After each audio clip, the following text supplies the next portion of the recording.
The most controversial film of the 20th century is now the most controversial film of the 21st century.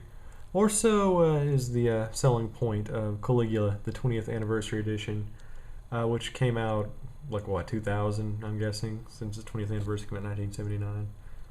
Yeah, well, anyway, this is a really, really, really fantastic film. Motion picture, I think, doesn't get anywhere near the amount of credit that it probably deserves. It's a universally decried film, and I think that's for an obvious reason. It's because it's really good, it's way ahead of its time, and it doesn't give you any easy answers. It's not a film that you can put into a nice, digestible mold like all the other mainstream films out there, and what it did, merging sex and violence, always makes critics like Roger Ebert uncomfortable.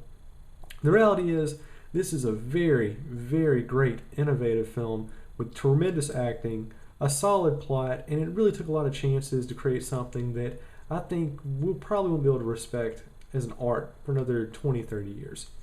Great, great motion picture, terrifically acted, very good script.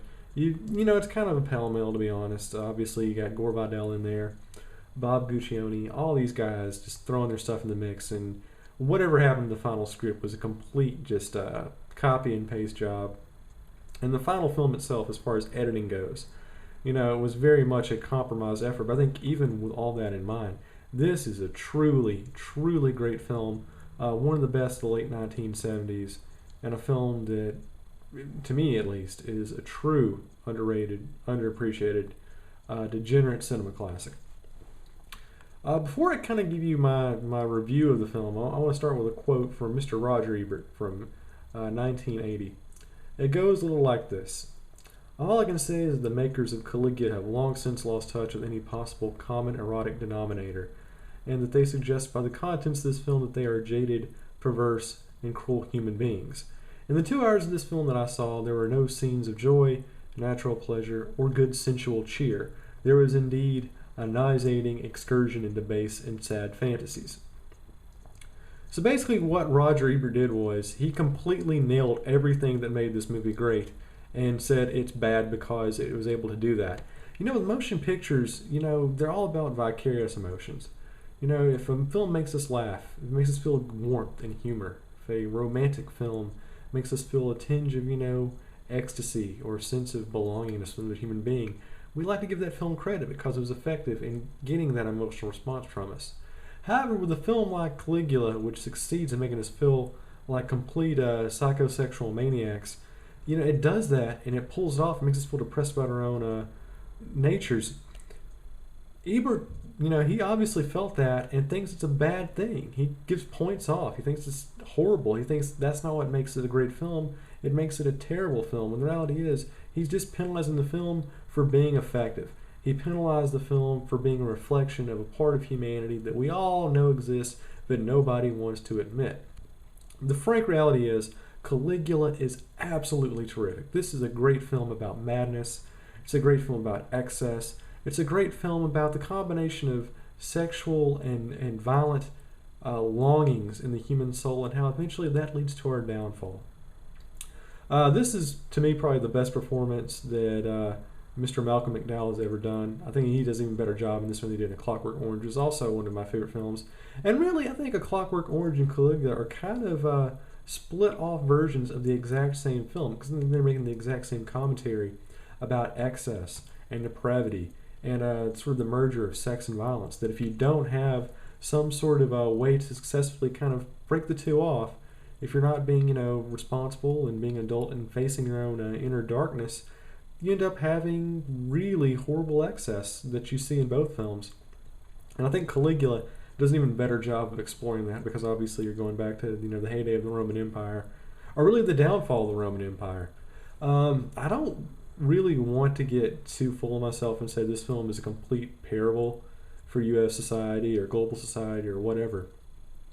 But it's obvious, if you're going to make a film where it's about basically the downfall of the Roman Empire by looking at the degradation of one human being, that being Caligula, it's really saying something about who we are as people. 1979, hitting the Reagan years, a lot of people were really angry with Jimmy Carter, kind of the tail end of the Vietnam era. So we're finally snapping out of that and moving to this new wave conservatism. I think Caligula is a film that's kind of about that death, the death of a certain mentality. Because in the 1970s, you had a lot of films that were exploring the whole sexual violence dynamic because we've been so subdued after the Cold War. It wasn't really until the 1970s we started seeing mainstream films that were actually touching upon these subjects. They were talking about sexuality and talking about violence and talking about politics and really kind of digging deeper than Planet of the Apes. And then of course George Lucas and Steven Spielberg come along and ruin that for everybody. But this is just a really terrific film. It's exploring, I think, these adult sensibilities, these really dark adult sensibilities at that very few films before or especially after have even thought about approaching.